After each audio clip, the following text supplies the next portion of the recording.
Hello hello les petits loups. Alors bienvenue pour cet épisode 2 qui sera le dernier sur le FTX. Suite, fin, modification, avis, tout ça, tout ça. Donc,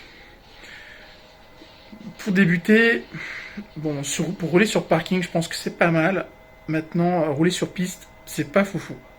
Donc elle est prête, je vais vous montrer un peu toutes les modifications qu'on a fait. Enfin, que mon mécano a fait, parce que moi je suis pas encore très doué pour la mécanique. Et donc, je vais vous montrer un peu, je vais vous disséquer un peu la voiture. Et on fera un dernier essai demain au RC Park. Et puis, on va passer ensuite, dans quelques semaines, à un nouveau modèle de buggy indice TT qui s'annonce extrêmement prometteur d'une marque que j'affectionne beaucoup, qui s'appelle LC Racing. Bon, on se retrouve sur la voiture, les gars, à de suite. Nous revoilà sur ce FTX Vantage, mon premier buggy TT indice orienté piste. Donc ici on voit la carreau faite par Tony RC, donc motif éclair sur fond violet étoile. Le violet c'est quand même un peu ma couleur préférée. Donc regardons un peu de plus près cette superbe voiture qui ne me correspond absolument pas. Ce qui paraît, je conduis un peu trop bourrine, mais bon, chacune sa façon de conduire. Donc à l'intérieur de cette superbe buggy, de ce super buggy, voilà un peu ce qu'on a. Alors, ici, donc, les premières modifs, mon mécano a remplacé tout ce qui est châssis, qui est d'origine en plastique, par toutes les pièces alu possibles et imaginables que j'ai trouvées. Donc le châssis, les triangles. Ici, vous verrez bien étrier, fusée, etc. etc. Voilà. Donc, par contre, ça, c'est le châssis du FTX Carnage. Et donc, quand vous faites ça, quand vous prenez ce châssis en alu, il faut impérativement prendre le cardan central du Carnage. Si celui du Vantage est trop petit pour ce châssis en alu. Et pareil pour la upper plate, il faut celle du Carnage. Donc, côté électro. Alors, qu'est-ce qu'on a mis? On a mis un moteur 4600 kV Robitronic. J'ai eu des galères avec je comptais pas changer le vario parce que le vario d'origine est plutôt pas mal, mais j'ai cramé le vario sans comprendre vraiment le comment du pourquoi. Et donc, j'ai pris un vario, l'un des moins chers que j'ai pu trouver, parce que j'en avais déjà un peu marre de cette voiture. Donc j'ai pris un vario Robitronic, que je crois que j'avais commandé soit chez Obiku, soit chez Projo Hightech. Le cerveau, je vais pas vous le cacher, c'est un cerveau que j'ai acheté genre 15 € chez AliExpress. Parce qu'encore une fois, j'ai un cerveau Coralie orienté compétition que je garde pour ma future machine. Les amortos, on les avait mis aussi en alu, mais en fait, j'en ai pété deux, donc à l'avant, j'ai dû remettre les amortos d'origine qui sont en plastique. Bon, vous noterez quand même que j'ai aussi bien pété le pare-choc, enfin si on peut appeler ça un pare-choc.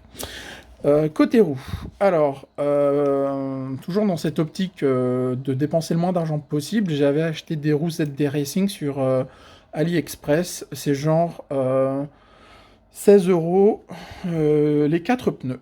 Alors, ils ont un avantage qu'ils ont un grip assez monumental. Par contre, ils ne durent pas. J'ai fait 5 packs et au bout de 5 packs, ils étaient devenus un peu lisses. Et j'avais des gros problèmes du coup d'accroche et mon buggy avait trop d'accroche. Du coup, après discussion avec Benjamin Leroy, donc un compétiteur du RC Park, qui est aussi vendeur chez Vartel Modélisme, lui m'a conseillé les pneus Schumacher, Fusion, Cactus, j'avoue je me rappelle plus trop bien, mais mon mécano s'en souvient, donc tant mieux. Effectivement, après avoir fait, je crois que j'ai fait 5 tours au RC Park comme ça, à froid, sans avoir roulé pendant 2 semaines, la différence était assez violente. Donc on va s'orienter sur ce genre de pneus. Et dans notre future voiture, mon mécano et moi, la voiture est livrée avec des roues sismiques. Donc on fera la comparaison sismique versus Schumacher. Concernant ce petit FTX Vantage, ce sera ma dernière vidéo. J'ai fait le tour de la voiture. Alors, tout le monde dit que le moteur est un peu trop violent par rapport au châssis. Moi, je trouve pas, parce que j'avais essayé un combo 3300 kV. D'origine, c'est un combo 2950 kV. Alors, en 2S, c'est pas la peine d'y penser, on se fait chier. En 3S, ça devient intéressant. Après, j'avais pris le combo du rival que j'avais mis dedans. 3300 kV, ça devenait intéressant. En 3S, ça devenait très intéressant. Mais bon, au RC Park, c'est du 2S. Donc, c'était pas possible. Et donc, on s'était orienté vers du 4006. Et pour être honnête, on a une bonne Vmax. Tiens, j'ai une petite vis qui s'est un peu dévissée. À voir. Et du coup, bah là, on est dans l'optique avec mon mécano de dépenser le moins d'argent possible pour cette caisse.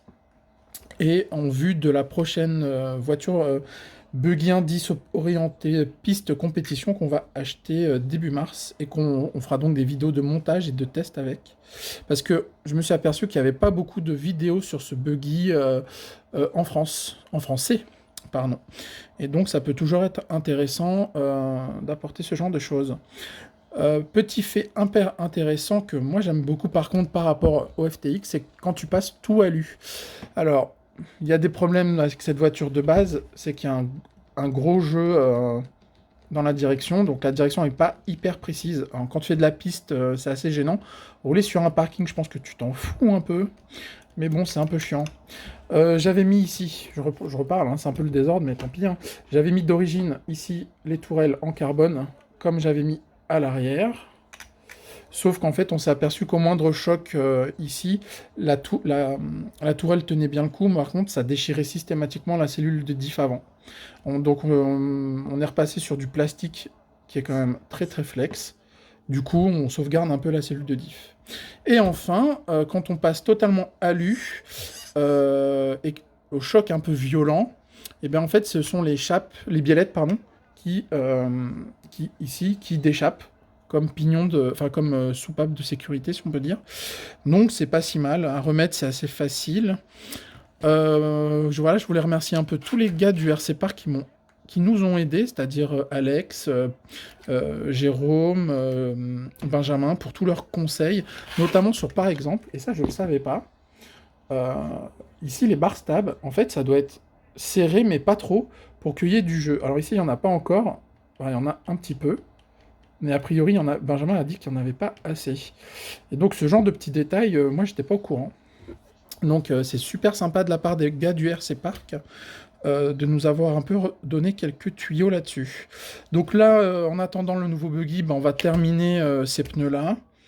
Et puis, voilà, ce sera la dernière vidéo de ce petit buggy qui m'a quand même permis de comprendre que, bon, j'aimais bien le buggy indice en piste, hein, le buggy indice TT en piste, et que, malgré le fait que j'adore le bash et je compte pas arrêter parce que je m'éclate vraiment bien en bash, je compte bien m'essayer à la compétition. Il n'y a pas beaucoup de meufs, il serait temps qu'on s'y mette.